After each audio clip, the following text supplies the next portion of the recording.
Donc, hey, bon matin ou bonjour, dépendamment le temps que tu prends le message, la petite vidéo. Donc, aujourd'hui, nous allons remplir les pages 9 et 10 dans les notes de cours. Donc, je vais t'inviter à sortir un crayon et on va essayer de regarder ça ensemble. Dans un premier temps, les pourcentages. C'est quelque chose qu'on a déjà vu au début de l'année. Donc, comment exprimer un pourcentage? Parce qu'un pourcentage, c'est un rapport. C'est un rapport qui va être sur 100. Donc, quand on prend 75%, on peut dire que c'est 75 sur 100. Je suis capable de créer une fraction. Et on a vu, si je prends ma calculatrice et que j'effectue 75 divisé par 100, je peux aussi le mettre en nombre décimal, ce qui me donnerait 0,75. Donc, un pourcentage, c'est toujours une fraction exprimée sur 100, mais que je peux mettre en nombre décimal si j'utilise ma calculatrice.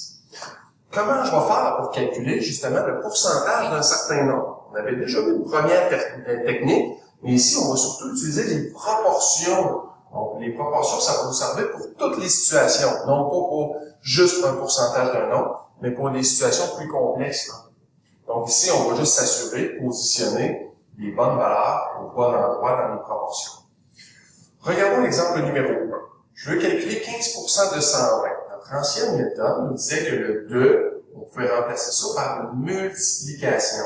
Ce qui voulait dire que 15%, je pouvais même le mettre en chiffre décimal, donc 0,15, multiplié par 120, ça me donnait justement ma valeur.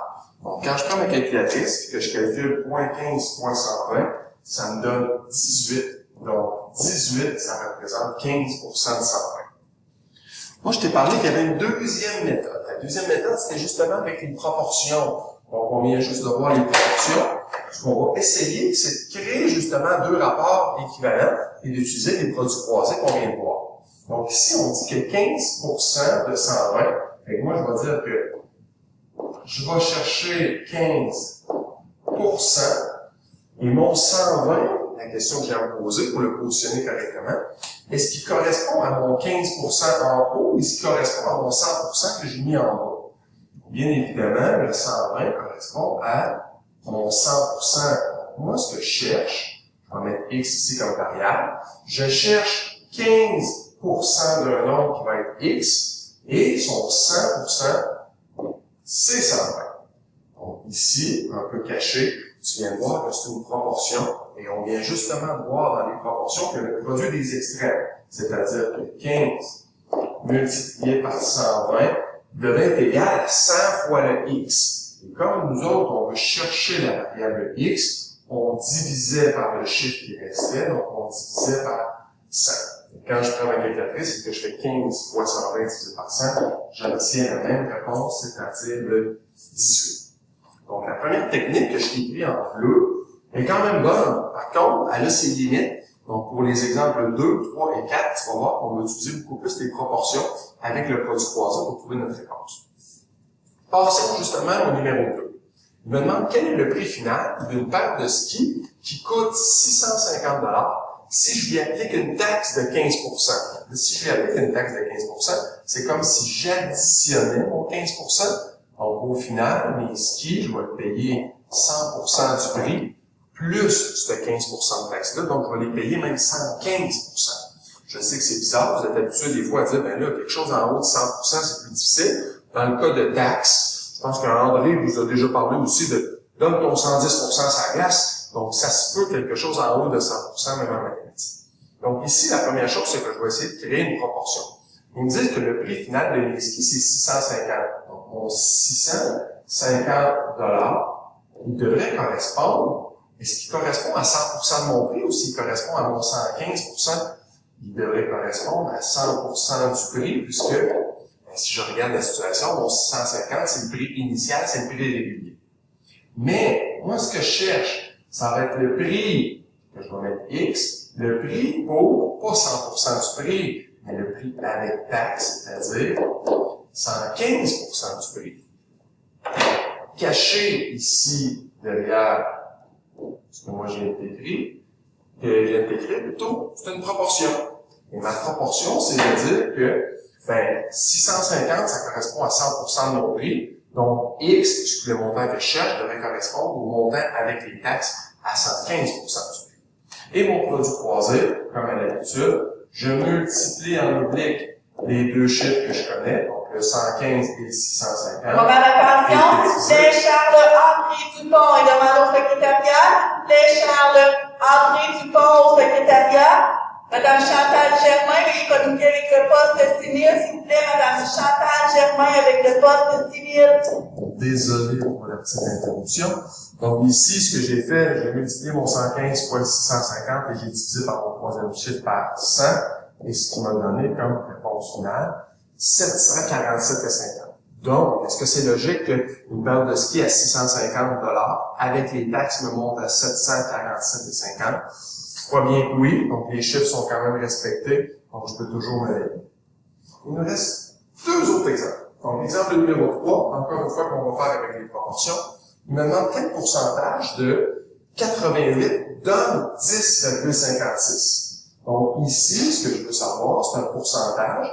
Et est-ce que, d'après toi, le 100%, est-ce que ça représente le 88 ou ça représente mon 10,56? Donc, dans le fond, il me donne un petit indice. Il me dit, moi, je cherche une partie versus un tout. Est-ce que mon tout est 88 ou s'il est 10,56? Dans le fond, le 10,56, ça représente une partie de mon 88. Donc, 10,56 par rapport à mon 88, c'est une partie. Mais moi, ce que je cherche, c'est quoi le pourcentage de ce 10,56-là si mon total est 88. Donc, dans le fond, mon 100%, la valeur totale, mon tout, représente le chiffre 88, et moi, je cherche quel pourcentage me donne 10,56. Donc, le plus difficile, tu remarqueras, c'est de créer la bonne proportion. Une fois que j'ai créé la proportion, le restant, c'est du calcul qu'on a déjà vu. Donc, 10,56 fois 100, parce qu'ils sont en oblique, et je divise par le troisième nombre, qui est 88. Je te rappelle ici que tu vas avoir droit à ta calculatrice, et c'est possible qu'on ait des réponses qui sont des chiffres à virgule. Très souvent, on va essayer de mettre des chiffres qui arrivent plus justes, mais les chiffres à virgule seraient possibles. Dans notre situation ici, quand j'utilise ma calculatrice, j'obtiens directement 12, et mes unités, c'est des pourcentages, puisque nous autres, on cherchait c'est quoi le pourcentage de 10,56 versus mon 88 qui représentait mon 100%. Dernier exemple. Donc, un chandail se vend 35 $ à prix régulier. Donc, on a droit à un rabais de 5,25. Quel pourcentage de rabais a donc été appliqué? Donc, moi, ce que je te dis, c'est que le chandail valait 35 $. Ça devrait représenter mon prix au total, au complet. Puis le rabais qu'ils m'ont donné, de 5,25, il représente un certain pourcentage que j'aimerais connaître. Donc, le prix régulier, on dit que c'est 35 $, et ça représente mon 100%. Moi, ce que je cherche, c'est que j'ai eu un rabais de 5,25 $, et moi, j'aimerais ça savoir, ça représente combien de pourcents versus le 100% qui était 35. Le plus dur, encore une fois, c'est de créer cette belle grosse proportion-là, parce que pour le calcul, je le sais que du moment que j'ai deux chiffres en oblique, je vais les multiplier et je vais diviser par mon troisième. Donc ici, 3, mais plutôt 5,25 multiplié par 100 divisé par 35, ça me donne 15, donc je sais que j'ai obtenu un rabais de 15%, pour que ça équivale à 5,25 sur un total de 35. Donc, le but, ça va toujours être de placer mes chiffres au bon endroit dans ma proportion, puis par la suite, de calculer en pitonnant avec ma calculatrice les produits croisés. Une autre situation. La situation est je descends, la situation est de retrouver le 100% d'un nombre. Donc, quand je cherche à retrouver le 100% d'un nombre, ce qui va se passer, c'est qu'on va avoir besoin de faire encore des proportions, d'utiliser les produits croisés, mais le chiffre que je vais obtenir va représenter la totalité. Donc, regardons des exemples. Donc, ils disent, ma famille possède 34% des terres à Saint-Sylvain. Belle place pour demeurer. Saint-Sylvain, je suis un petit gars de Sainte-Gertrude, donc Saint-Sylvain, c'était pas trop loin. Ça représente 57 hectomètres carrés. Donc, quelle est la superficie totale des terres à Saint-Sylvain? Donc, ici, pour nous aider, nous ont marqué c'est quoi les parties, puis c'est quoi le total, c'est quoi le tout. Quand on parle de 34% des terres, j'ai pas toutes les terres de Saint-Sylvain, j'en ai seulement 34%. Donc 34%, c'est une partie. Ça serait quoi le total si mon 34% représente une partie? Et le total des terres à Saint-Sylvain, c'est 100%. Le 57 hectomètres carrés qu'il me donne, j'ai à me poser la question, est-ce qu'il représente le 34% des terres ou si ça représente la totalité de 100% des terres? Ainsi, le 57 hectomètres carrés représente juste le 34%, c'est une partie des terres de Saint-Sylvain. Moi, ce que je cherche, c'est justement le 100%. Quand j'ai créé ma proportion, je peux, encore une fois, multiplier les chiffres qui sont en oblique et diviser par mon troisième, mon 34. Comme je t'ai dit tout à l'heure, j'utilise ma calculatrice et je vais me rendre compte que ben, c'est possible qu'on obtienne des chiffres à virgule, puisque ici, j'ai 167, on va laisser deux chiffres après la virgule, et 65. Donc, réponse finale, 167,65 hectomètres carrés. Je t'invite à tourner la page, à aller sur la page numéro 10. Il nous reste deux petits exemples avant de laisser pratiquer.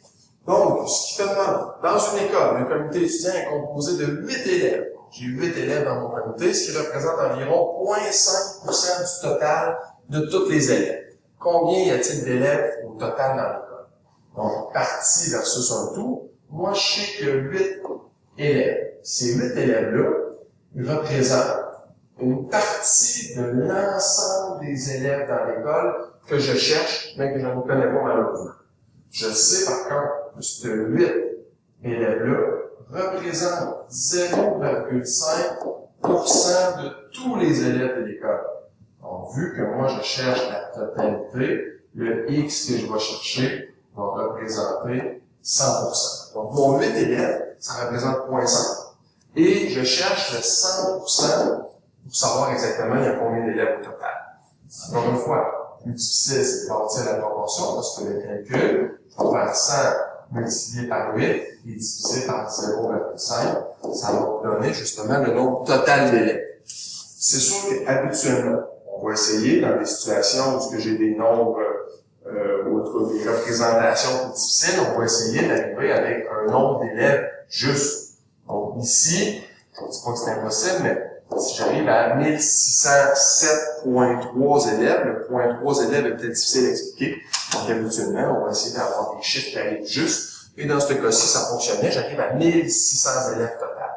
Est-ce que c'est logique que j'arrive à un total de 1600 élèves si juste 8 élèves, ça représente 0,5%? Ben, je pense bien. Dernier exemple.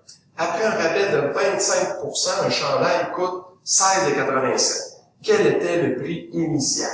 Donc, après un rabais de 25%, si j'ai payé mon chandail 16,87, est-ce que j'ai payé mon chandail à 25% du prix? Je pense pas. Initialement, il était à 100%. Si j'enlève le 25, je vais soustraire mon 25%, j'ai donc payé mon chandail 16,87 et ça représentait 75% du prix. Donc, moi, ce que je cherche, ça va être le prix que j'ai. Ici, le prix initial, le prix du chandail, c'est ce que je vais chercher. Mais le prix que moi j'ai payé, ça a été 16,87 $. Moi, ce que je cherche, c'est la valeur du gilet avant mon rabais, c'est-à-dire 100% du prix. Mais moi, présentement, le 16,87, il représente, avec mon 25% de rabais plutôt, il représente 75% du prix. Donc, c'est une situation un petit peu plus complexe, puisque là, j'ai même une soustraction à faire. Donc, pour avoir la valeur, mettons, de mon chandail, il vaut maintenant 75%, parce que j'ai eu un rabais de 25%. Et je fais ma proportion. Donc, 16,87 fois 100 divisé par 75 va me donner, dernier petit pitonnage, 16,87 multiplié par 100 divisé par 75, je m'aperçois que le gilet, initialement, coûtait 22,49. Donc, 22,49 $ pour mon chandail initial. Ce sont les pourcentages, ça change de la part, c'est plutôt de l'argent. Donc, ici, mon chandail avant mon rabais de 25%, ça devait me coûter